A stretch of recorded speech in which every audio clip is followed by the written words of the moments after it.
अस्सलाम वालेकुम नाज़रीन, अमां ॾिसी रहिया आहियो प्रोग्राम इसहाक़ कोलाची सां गॾु। नाज़रीन, हूअं पाण प्रोग्राम कंदा आहियूं पॉलिटिकल सिचुएशन जे हवाले सां, इकोनॉमिक सिचुएशन सां, पर अॼु पाण हिकु अहिड़ो मौज़ू खणी आया आहियूं जेको सिंध जो असासो डॉक्टर आकाश अंसारी साहब जेके आहिनि उन्हनि जे क़त्ल केस के हवाले से पाण प्रोग्राम में डिस्कशन कंदासीं। डॉक्टर आकाश अंसारी साहब सिंध जो असासो हुआ, उन्हनि सिंध जे लाइ तमामु आला क़िस्म की शायरी कई ऐं उन्हनि जो जेको जनम हुयो उहो 5 दिसंबर 1956 में थियो। उनखां पोइ ॿ ॾींहं पहिरियां पाण ॾिठो हिकिड़ो इंसिडेंट थियो 15 फरवरी 2025 में। उनमें छा थियो, पहिरियां पाण खे सोशल मीडिया में ये ख़बरूं पंहिंजे साम्हूं आयूं त हुननि खे जेको आहे हिकिड़ो शॉर्ट सर्किट जे करे उन्हनि जी हादसाती मौत थी आहे।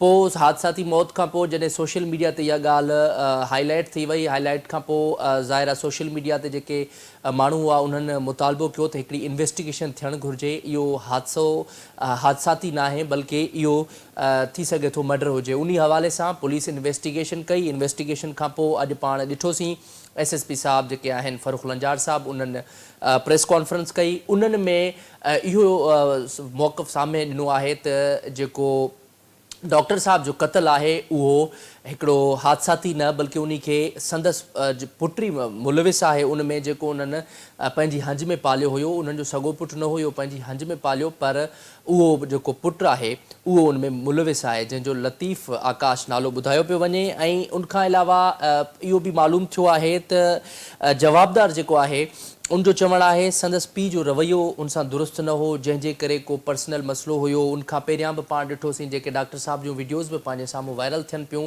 पहिरियां बि को कैश अमाउंट जो मसइलो हो, हिकिड़ो एलिगेशन हुयो त भई कैश जेका आहे उहा संदसि कंहिं चोरी कई, उनखां पोइ FIR थी, वरी सॼा इहे इशूज़ जेके हुआ उहे सॉर्ट आउट थी विया। पर उनखां पोइ पहिरियां छा थियो आहे, डॉक्टर साहब खे छुरियुनि जा वार करे अकॉर्डिंग टू इन्वेस्टिगेशन क़त्ल कयो वियो। क़त्ल करण खां पोइ साड़ियो वियो आहे। इहो हिकिड़ो जेको साम्हूं इन्वेस्टिगेशन में इहो अचे पियो। ॿियो त पोस्टमार्टम जेका आहे उहा बि पधरी कई वई आहे। उनमें बि इहो वाज़े ॿुधायो वियो आहे डॉक्टरनि पारां त डॉक्टर साहब डॉक्टर आकाश अंसारी साहब खे छुरियुनि सां वार करे पहिरियां जेको आहे उहो तशदुद कयो वियो आहे, छुरियुनि सां वार कया विया आहिनि, ज़ख़्मी कयो वियो। उनखां पोइ जेको आहे उन्हनि खे साड़ियो वियो आहे। इहो हिकिड़ो इंसिडेंट पंहिंजे साम्हूं आयो। सिंध पूरी सोगवार आहे इन हवाले सां ऐं सिंध जा माण्हू तमामु घणो सोगवार आहिनि, छाकाणि त डॉक्टर आकाश अंसारी साहब जेके आहिनि उहे सिंध जा तमामु सरमोड़ शाइर हुआ, तमामु आला दर्जे जा शाइर हुआ। उन्हनि जी शाइरी पूरे सिंध में त छा पर पूरे मुल्क में उन्हनि जी शाइरी मशहूरु आहे।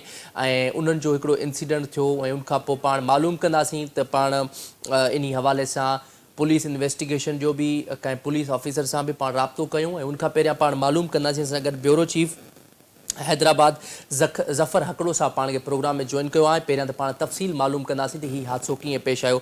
ज़फ़र साहब, वॾी महिरबानी असांखे प्रोग्राम में जॉइन करण जे लाइ। महिरबानी महिरबानी मांजी। ज़फ़र साहब, सभ खां पहिरियां इहो ॿुधाइजो, हीउ हिकिड़ो पहिरियां त सोशल मीडिया ते जॾहिं डॉक्टर साहब जी डेथ जे हवाले सां इहा ख़बर पब्लिश थी ऐं उनखां पोइ वायरल थी, ऐं जॾहिं वायरल थी त पहिरियां इहो ॼाणायो पियो वञे त शॉर्ट सर्किट जे करे उन्हनि जी डेथ थी आहे। ऐं उनखां पोइ वरी जॾहिं पुलिस इन्वेस्टिगेशन थी उनखां पोइ इहो मालूम थियो आहे त उनजो संदसि पुटु मुलविस आहे। तव्हां लम्हा ब लम्हा सिंध TV खे रिपोर्ट कंदा रहिया आहियो। बेसिकली इहो हादसो कीअं पेश आयो, जेका इन जी तफ़सील आहे पहिरियां त उहे ॿुधायो। जी बिल्कुल, ही जेको अफ़सोसनाक वाक़ियो थियो हैदराबाद में, इहो तमामु हिकिड़ो वॾो वाक़ियो न बल्कि हिनखे सानियो चई सघिजे थो। डॉक्टर आकाश अंसारी सिंध जो वॾो नालो हो ऐं वॾो सरमायो हुयो। उनखे जंहिं नमूने सां पंहिंजे पुट बेदर्दी सां क़त्ल कयो, इन वॾे अफ़सोसनाक वाक़िए ते न सिर्फ़ु हैदराबाद पर सॼी सिंध ॾुखारी थी आहे, सॼी सिंध रुनी आहे ऐं तमामु वॾो सानियो थियो। हुनजो पुटु हुन गोद वरितो हुयो। जंहिं ॾींहुं ॼाओ उन ॾींहुं डॉक्टर आकाश कंहिं पंहिंजे दोस्त खां उहो वरितो, छो त हुनखे पुट जी औलाद कोन हुई। उनखे पाले ताते वॾो कयो, पर उनखे इहो नतीजो ॾिनो जो आख़िर में उनखे बेदर्दी सां क़त्ल करे, क़त्ल त कयईंसि पर क़त्ल करण खां पोइ उनखे बाहि ॾेई साड़े छॾियईं। इहो जेको वक़्तु थियो आहे इहो ईअं थियो त 2 ॾींहं 3 ॾींहं थिया आहिनि उनखे। टियों ॾींहुं आहे त राति जो जीअं आकाश अंसारी पंहिंजे ॻोठ बदीन मां वापसि हिते जेको किराए ते घर वरितल हुयुसि हैदराबाद में, उन ते आयो जिते पुटु रहंदो हुयुसि। उते राति जो सुम्हियो जीअं त राति जो देरि सां इहो वाक़ियो थियो आहे ऐं सुबुह जो सवेर उनजे पुटु जंहिंजो नालो विशाल लतीफ़ आहे उन विशाल लतीफ़ 1122 खे कॉल करे चयो त घर में बाहि लॻी आहे ऐं उनजो वालिद आहे उहो सरी फोत थी वियो आहे, हू पाण ज़ख़्मी थियो आहे, जल्दी पहुचो। उहे पहुता, न पुलिस खे इतला थियो, न फायर ब्रिगेड खे इतला थियो, न वरी आकाश अंसारी जे कंहिं दोस्त खे, कंहिं पाड़े वारे खे, कंहिं मिट माइट खे बि फोन वोन न थी।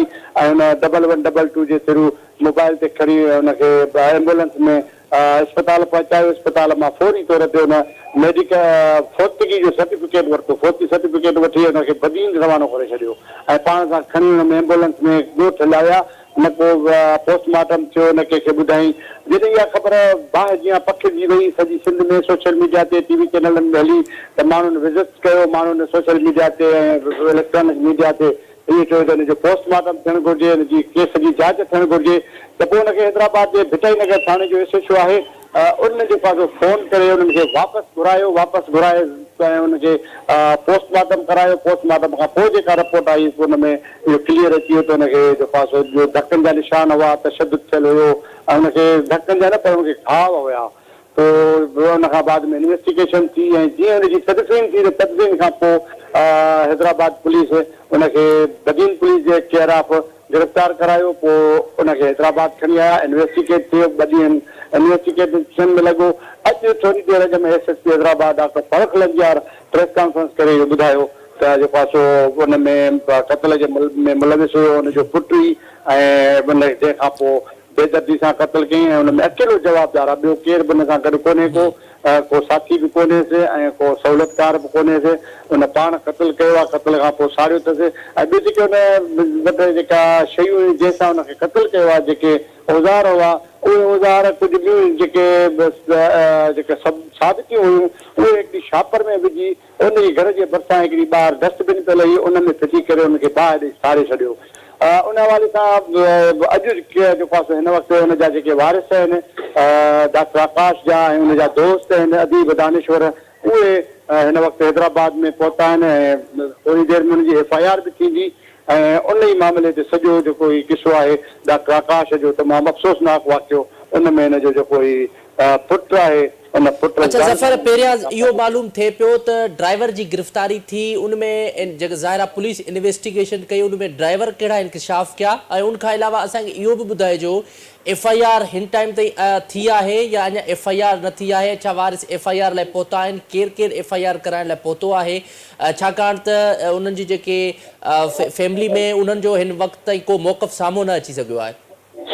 वारिस हुननि में पहिरीं ॻाल्हि त जेको वारिस कोन्हे को, हिकिड़ी न्याणी अथसि शादीशुदा आहे ऐं ॿी संदसि जी घरवारी आहे। घरवारी खे तमामु घणो शॉक पहुतल आहे। हाणे घरवारी पाण मुश्किल जो शिकार आहे त हिकु तरफ़ हुनजो जो पासो पुटु आहे, ॿिए तरफ़ हुनजो मुड़ुस जो इशू आहे। इन्हनि शयुनि जे करे सॼो जेको मामिलो आहे सॼो रुधल आहे ऐं हिन वक़्तु मजबूरी तौर ते तमामु घणो जेको आहे सो ते इशू आहे। उनजे करे इहे जेके शयूं थियनि थियूं, बाक़ी हिन वक़्तु FIR कटाइण जे लाइ हुन जा वारिस आया आहिनि, उहे मौजूदु आहिनि। FIR दाख़िल थींदी जंहिंखां पोइ ई कुझु थी सघे थो। अच्छा, पोस्टमार्टम भी पधरी थी वही है। जफ़र साहब इहो ॿुधाइजो पोस्टमार्टम में कहिड़ा इंकशाफ थिया आहिनि, कहिड़नि टूल्स जे ज़रिए उन्हनि जेको आहे डॉक्टर साहब के क़त्ल कियो आहे? हाँ जी सर। जफ़र साहब मुझे इहो ॿुधाइजो पोस्टमार्टम रिपोर्ट भी पधरी थी वही है, पोस्टमार्टम में कहिड़ा इंकशाफ थिया आहिनि? बिल्कुलु क्लियर कयो वियो आहे त हुनखे क़त्ल करण खां साण अॻु में क़त्ल कयो वियो आहे, मारियो वियो आहे, जंहिंखां पोइ हुनखे बाहि ॾेई साड़ियो वियो आहे ऐं हुनखे कंहिं तेज़दार धार सां हुनखे कंध में हिकिड़ो वॾो कट ॾिनो वियो ऐं हुन खे पुठीअ में बि उहे कटनि जा निशान आहिनि ऐं पोस्टमार्टम रिपोर्ट में इहो ई आयो आहे त पहिरियां हुनखे मारण खां पोइ बाद में बाहि ॾेई साड़ियो वियो आहे। अच्छा, का रीज़न मालूम थी आहे कि छो डॉक्टर साहब के क़त्ल कियो वियो आहे? जवाबदार पाण ई ॿुधायो आहे त जेको आहे हुनखे सख़्तु नफ़रत जी निगाह सां ॾिठो वेंदो हो ऐं माण्हू हुनखे चवंदा त तूं पालियल आहीं, तुंहिंजो ख़ानदान कोन्हे, तुंहिंजो को मामिलो कोन्हे। पोइ हुनखे कावड़ हूंदी, कावड़ जे करे हुन सॼा मामला कया आहिनि ऐं जेको वालिद साहिबु हिनजो डॉक्टर आकाश, उनजे हवाले सां बि हुन कुझु शयूं चयूं त उहे जेके आकाश हुयो उहे हिनखे हिनजी डिमांड्स पूरियूं न कंदो हो। हुनजा जेके कम को बि पैसनि जी ॾेती लेती आकाश खे ज़रूरत हूंदी हुअसि उहा हुनखे घुरंदो हो पर उहो न ॿुधाईंदो हो, जंहिंजे करे हुनजी उहा पूरत बि न थींदी। पोइ उहा जेका ॾुख ऐं गुस्सो हुयो उहो कावड़ में तब्दील थी वियो ऐं कावड़ हुनजी एतिरी थी जो हुन आख़िरकार पंहिंजे पीउ खे बेदर्दी सां क़तल करे छॾियो। अच्छा ज़फ़र साहब, कुझु टाइम पहिरियां को चोरी जो मामिलो हुयो जंहिंमें डॉक्टर साहब जी हिकिड़ी वीडियो बि सोशल मीडिया ते वायरल थिए पई, उहो छा मामिलो हुयो? शायदि को डॉक्टर साहब जे घरां को कैश रक़म जेका आहे उहा चोरी कई वई हुई, उन हवाले सां का अपडेट आहे?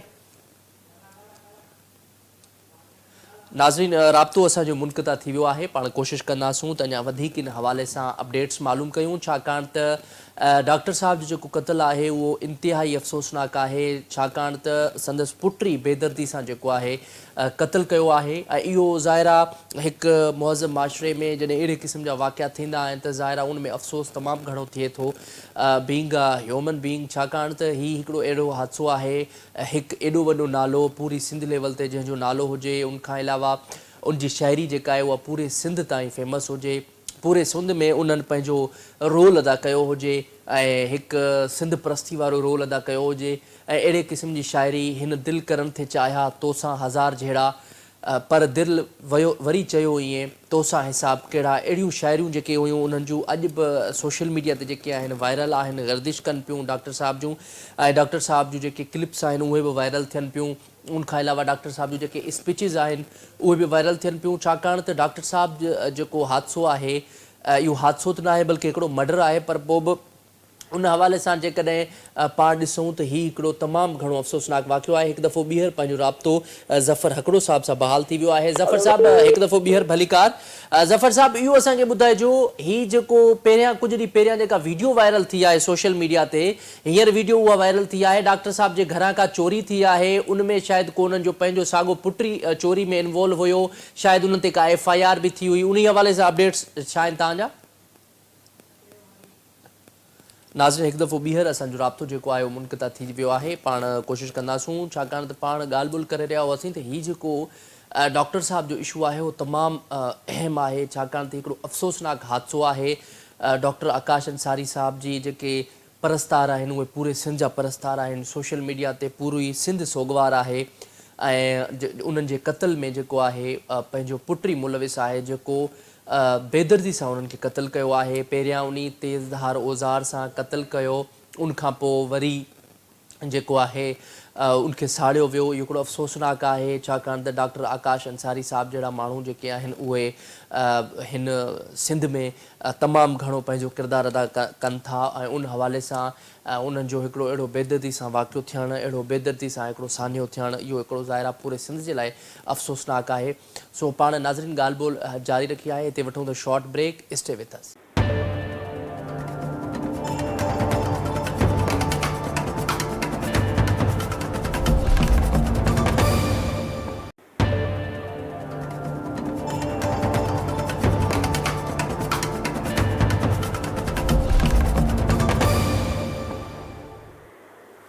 वेलकम बैक नाज़रीन, प्रोग्राम में अव्हांखे हिकु दफ़ो ॿीहर भलीकार चऊं था।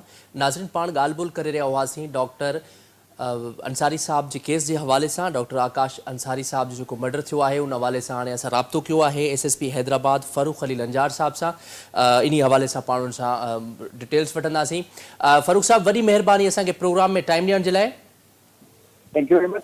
फ़ारूक साहब, तव्हां इन्वेस्टिगेशन कई आहे ऐं उनखां पोइ प्रेस कॉन्फ्रेंस बि कई आहे, छा छा इंकशाफ थिया आहिनि उनमें? छा मर्डर में उनजो ज़रियनि वटां इहो मालूम थिए पियो त उनमें पुटु मुलविस आहे ऐं तव्हां प्रेस कॉन्फ्रेंस बि कई आहे, उनमें बि इहो ॼाणायो आहे त छा वाक़ई उनजो पुटु मुलविस आहे? ऐं उनखां अलावा ॿुधायो पियो वञे कुझु हद ताईं ड्राइवर बि मुलविस आहे सर। इन हवाले सां सर इन्वेस्टिगेशन में तव्हां छा ॾिठो आहे सर? जेके फैक्ट्स मां प्रेस कॉन्फ्रेंस में डिटेल में शेयर कया आहिनि, जेके दोस्तनि जा सवाल हुआ उहे सभई आंसर कया आहिनि। उनमें उनजो पुटु बिल्कुलु आहे मुलविस, उन मर्डर कयो आहे। बाक़ी ड्राइवर जे मुलविस हुजण जा को प्रूफ्स न आहिनि। अच्छा सर, FIR थी वई आहे हिन वक़्त ताईं? वारिस FIR लाइ आया आहिनि तव्हां वटि सर? जी, FIR थी वई आहे। अच्छा, उनमें सर उनजे पुट खां अलावा ॿियो को मुलविस आहे? इन्वेस्टिगेशन में कुझु अहिड़ा इंकशाफ थिया आहिनि सर, या सिर्फ़ु उनजो पुट ई मुलविस आहे इन मामले में? न, उनजो ख़ाली पुट ई इन्वॉल्व आहे हिन में। हिन टाइम में जेकी असां इन्वेस्टिगेशन कई आहे उन में कंहिं ॿिए माण्हू जे मुलविस हुजण जा को प्रूफ कोन आया आहिनि।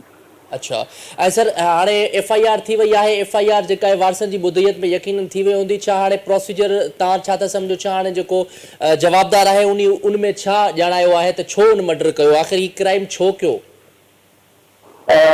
उनजा कुझु पर्सनल ग्रेजुएट हूंदा हुया पंहिंजे फादर सां उनखे इहो फील थींदो हो त उन सां उनजो बर्ताव कोन हो उनजो ख़्यालु कोन कंदो हो उनखे इहो लॻंदो हो त उन जी मुख़्तलिफ़ टाइम्स ते थोरी तब्दील थी हुई छो जो उहो लेपालक हुयो त माण्हू उनखे कुझु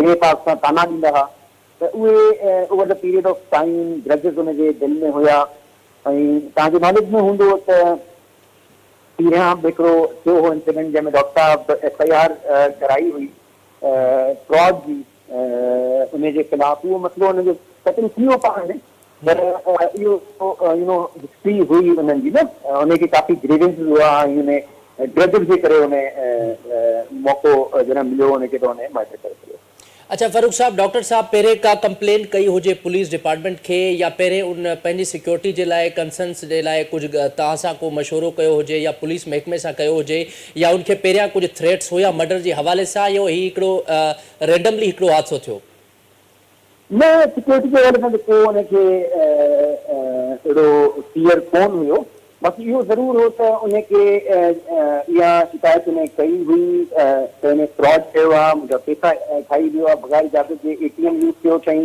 ऐं उहो उन अप्रोच कयो पुलिस में जेकी असां FIR करे छॾी हुनजी फ्रॉड जी ऐं उन खां पोइ बाद में हुननि जो को सेटलमेंट वग़ैरह थी वियो ॿिन्हिनि जो पर हिन ताईं हुयो अच्छा उनमें सर कहिड़ा कहिड़ा टूल्स इस्तेमालु कया विया आहिनि मर्डर कयो वियो आहे ॿुधण में ईअं अचे पियो त उनखे साड़ियो वियो आहे उनखां पहिरियां जेके टूल्स मिलिया आहिनि उहे कहिड़ा कहिड़ा मिलिया आहिनि ऐं छा छा उनमें कहिड़े तरीक़े सां उन मर्डर कयो आहे सर इहो थोरो असांखे नाज़रीन खे ॿुधाइजो हिन में तेज़ धार आलो छुरी जंहिंसां उनजो मर्डर कयो हुन में मल्टीपल स्टैब्स मिलिया आहिनि असांखे जेको पोस्टमार्टम थियो आहे मल्टीपल स्टैब वूंड्स आहिनि different parts of the body जंहिंजे करे उनजी डेथ थी आहे ऐं जेको बाद में एविडेंस खे कंसील करण जे लाइ या इनखे अहिड़े टाइप जो को रुख ॾियण जे लाइ करे शॉर्ट सर्किट जे करे थियो आहे या